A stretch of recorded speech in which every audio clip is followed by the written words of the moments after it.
This is without any question by a multiple, the most complex and uncertain, difficult, and I think threatening time in my adult lifetime. It is, I think, without hyperbole, the most difficult set of conditions we faced in the United States global financial markets, and now more broadly in the global financial markets since the 1930s. There are many factors at play.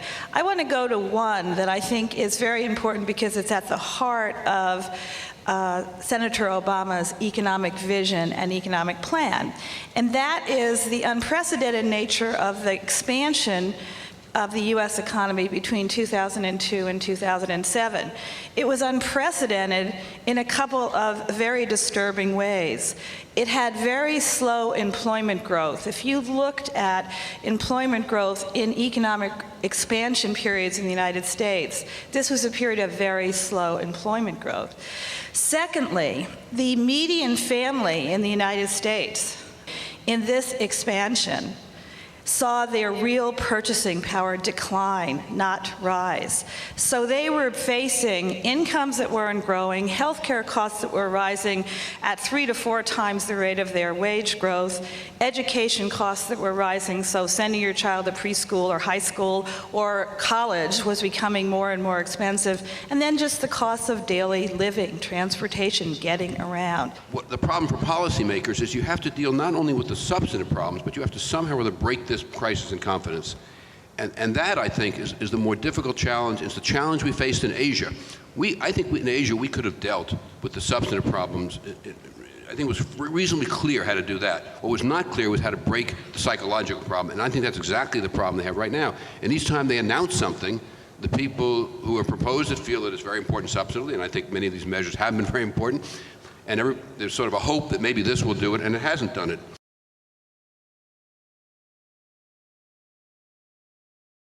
One of the key things that you've read about is sort of the debate about whether these securities, these derivatives, should have been regulated or not. Basically, the private sector, and the Chicago Board of Trade was one of them, were extremely, absolutely, violently opposed to regulation of this product class, which they felt was a major innovation that would reduce risk around the world. And it did reduce risk around the world until it began to be misused. And that's the issue of the reserve requirements and all the rest of it, but there was tremendous pressure against that. There used to be a concept in economic literature about financial crises, too big to fail, okay? What we have learned this time around is your size actually is less relevant than your connections. Too interconnected to fail is the problem, or the reality. So this means regulation is going to have to really be, when Senator Obama says we need regulation for the 21st century, we actually need different regulation now because the world economy is so interconnected. You know, the emerging markets are now being brought into this mess. They're being pulled into this mess that really started at the developed country level because of the interconnectivity. The reason the bankruptcy of Lehman Brothers was such a disaster was because of interconnectedness with other financial institutions. So financial market regulation is much, much harder now, but it's essential.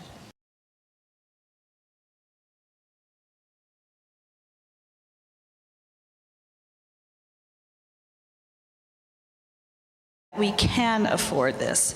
What is happening right now is remarkable in many respects. One is that the dollar is getting stronger. Two is that the only institution around the world right now that doesn't seem to have any crisis of confidence in terms of people lending to it is the U.S. government. So the U.S. government's safe haven is absolutely there. Whether it's a U.S. citizen saying, where do I put my money, under the mattress or in a Treasury bill, or a sovereign wealth fund, or a foreign bank. U.S. government has the resources to do this. The deficit GDP ratio and debt GDP ratios are nowhere near our historic highs.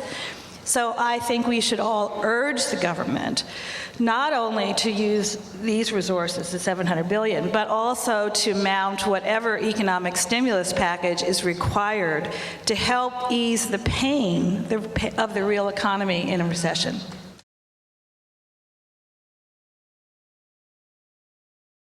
I think he's got the right plan. I think putting together a team, he will put together a great team, and I think he'll listen to the team. That's who he is.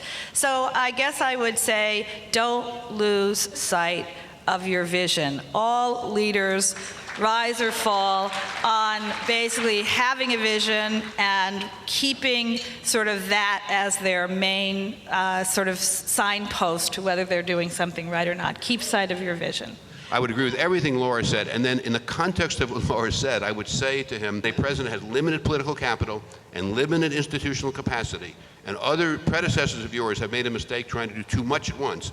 Really think through very carefully how to sequence what you're going to do so that you put forward that which is attainable, in which case you can then work your way through it, as opposed to putting forth that which is more than attainable, in which case it is possible nothing will happen. One other thing I would say. Over the past 5 years, in this very bizarre economic expansion we had, housing and housing-related spending was a major driver of U.S. economic activity. That's not going to be true during the next 5 years. So what can be a major driver of U.S. economic activity? I think green energy and infrastructure related to green energy, and I think that would be very important.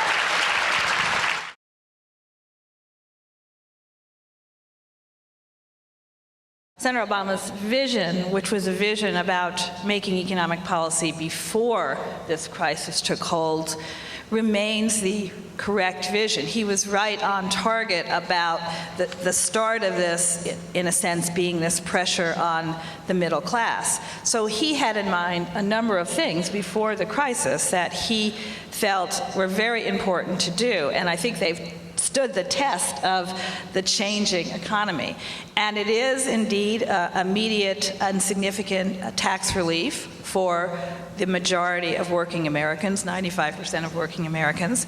It is a significant effort on health care reform, because if you look at the source of bankruptcies, personal bankruptcies in the United States, almost half are because of health care. If you look at what the fastest price increase that consumers were facing before energy peaked, it was actually in healthcare. So healthcare is very important. He's talked about the importance of education. And I had this wonderful opportunity to do a couple of events in Denver. One was at a preschool, because what's not talked a lot about but is extremely important is his commitment to a significant investment in preschool education. A lot of the great research on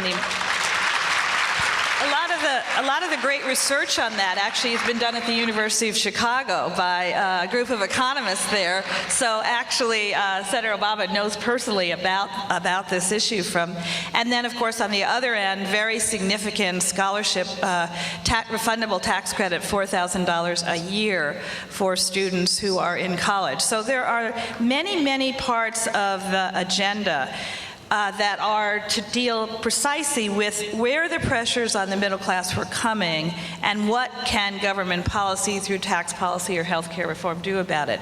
What Senator Obama is proposing on taxes in general is to go back to two of the top marginal tax rates, the highest that Bob Rubin had to fight for during his time as Treasury Secretary. But actually, if you look at other taxes, even dividend and capital gains taxes, Senator Obama is not proposing to go back to the rates of the 1990s. He's proposing to go back to rates which are lower than the 1990s, slightly higher than today, but lower than the 1990s. I think you can point out to your Republican-minded friends, think about the 1990s. Under President Clinton and those kinds of tax policies, we had the longest and strongest economic expansion in our history.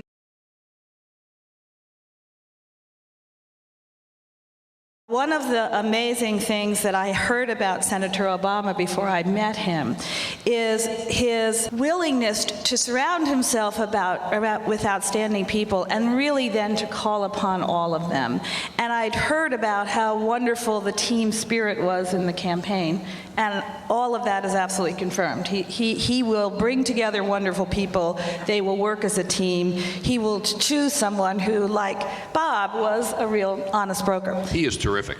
I totally agree with Laura. It's interesting. I remember the first time we got together, Laura, it was in Washington, was it? Yeah, Washington. Then we all went down to Miami that time.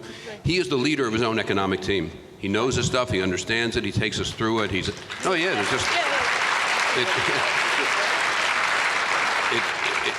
It's just a non-normative comment. It's just a reality. It's a description of how we function. And he's terrific. And then he takes it and he brings it together and makes some sense out of it.